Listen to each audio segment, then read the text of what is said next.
میں نے 15 پہ کال کی، ادھر سے نا انہوں نے بولا کہ مبشر AICR ہے۔ میں نے کہا جی سر بھیج دو، ہمارا جھگڑا ہوا، ہماری فیملی کو بہت زیادہ نا خطرہ ہے ان سے۔ وہ گھر آیا، گھر آنے کے بعد وجود اس نے بولا کہ میں یہ کس سے پوچھنا ہے۔ میں نے کہا یہ میری والدہ، یہ میرے بہن بھائی، ان سے پوچھ لو۔ اس نے بولا نہیں تو مجھے بہت اچھی لگتی، اور اس نے دروازہ بند کر کے میرے کپڑے بستر اتار کے اس نے میرے ساتھ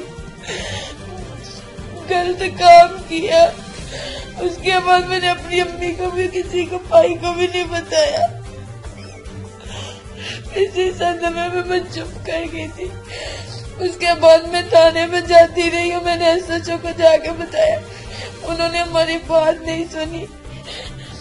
جب میرے ہم DPO کے پاس گئے تو ادھر جا کے مبشر نے مجھے دھمکی دی تھی، میں نے تمہیں گولی مارنی ہے اگر میرے خلاف کوئی بھی بیان کی، جو بولو گی میں تمہارے ساتھ ویسے ہی کروں گا، میں تمہارے ساتھ تعاون کروں گا، صحیح ہوگا، اور میرے خلاف کوئی بیان نہیں دے دیا۔ میں ڈرتے ہوئے کہ اور ٹھیک ہے ادھر بیان نہیں دیا، بھی میں نے قرآن کی گالی دی، کہتا ادھر جا کے تم نے مجھے بھائی بولنا۔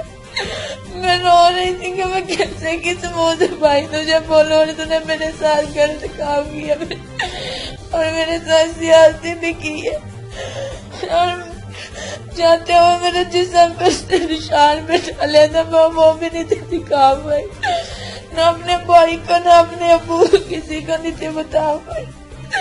اور ادھر ہم بیٹھے ہوئے تھے، انہوں نے ہم سے پوچھا تو میں نے ان کو سارے بیان بتائے، لیکن ادھر DPO نے بول دیا کہ یہ بیان سارے ختم کر دو، تم میری بانجی ہو، تجھے انصاف مل جائے گا۔ سر انہوں نے انصاف نہیں مجھے دیا۔